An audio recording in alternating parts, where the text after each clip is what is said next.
Hello everyone, this is the War Pilgrimage of St. Methodius, and this warband is probably the most unique in Trench Pilgrims, as they cannot have any communicant, they have 0 free stigmatic none, 0 to Anchorite shrine, and they doesn't have some of the mercenaries available for them. As I mentioned, they are the most unique among the Trench Pilgrims, and in a few moments we will see why. The Anchorite armory rule is modifying your Shrine Anchorite to be able to attack in ranged, and this means they getting a +0 dice ranged attack characteristic. The Anchorite Cloister is the one that's letting you to have 2 Anchorite in the army.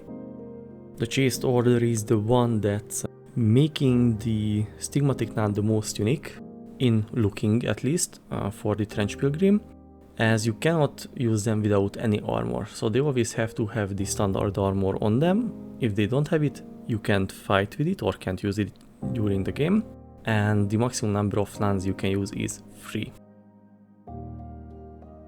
Communicant Heresy, they really don't like communicants, and because of that you cannot have the communicant, you cannot have ammo monk and communicant anti-tank hunter in the warband.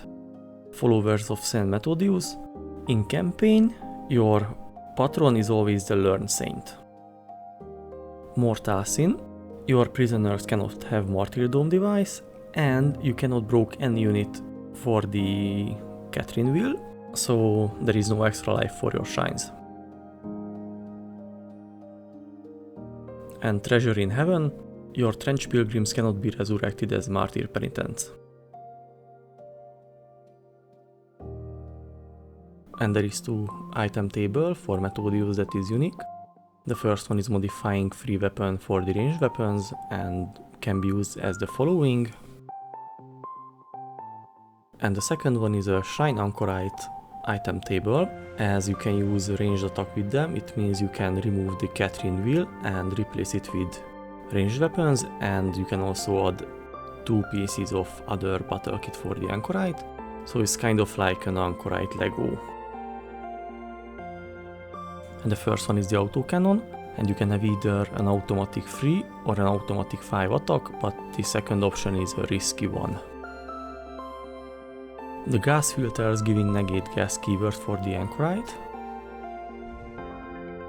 The Gust Sensor is type of attack that makes a 6-inch area around the Anchorite as a kind of gas cloud and makes everyone rolling injury roll. Just careful with this attack. The Grand Anchorite is also an interesting one, as you can move out of melee for free with it, and also you can charge to another unit even if you are in melee with an actual another enemy unit. So it's making your Anchorite more survivable in melee, I would say.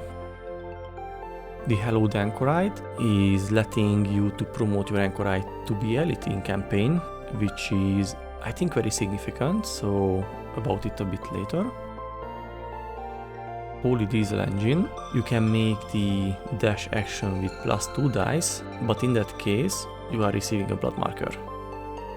Piston Legs, you can attack in melee an enemy unit you are in contact with or within 1 inch, let's say, and it's down, but the unit needs to be on 32 or smaller base. The Sacred Geometry is giving +1 range characteristic for the Anchorite. And the Trench Mortar is your moving artillery platform technically, but your minimum range is 6 inch, so you cannot shoot within 6, but of course it scatters, so be careful.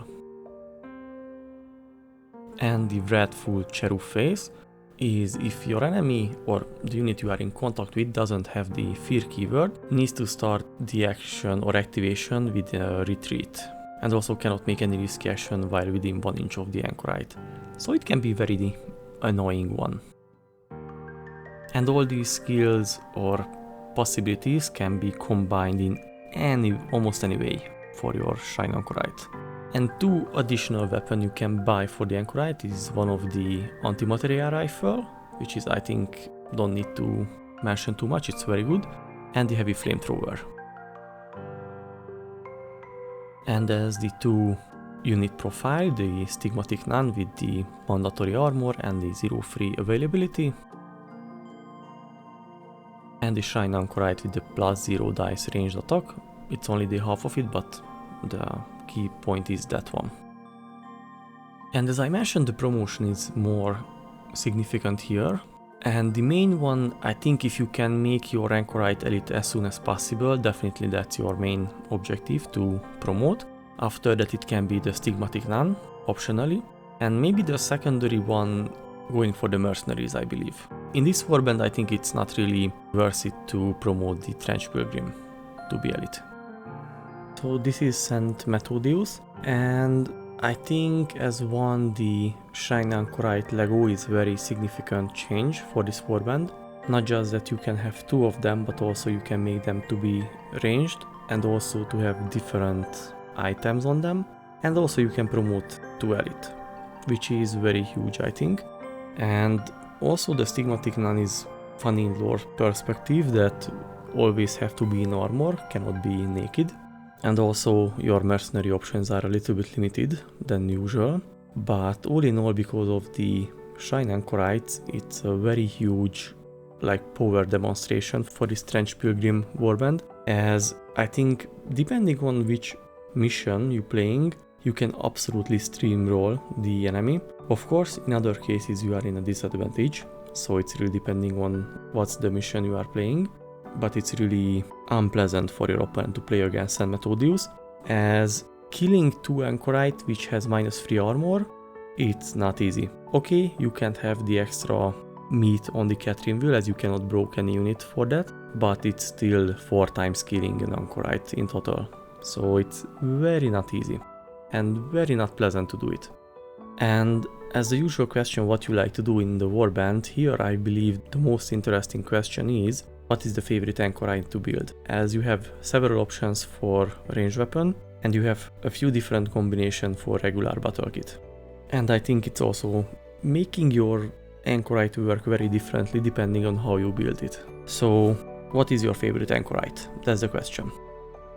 Thanks for listening, and see you in the next video. Bye bye.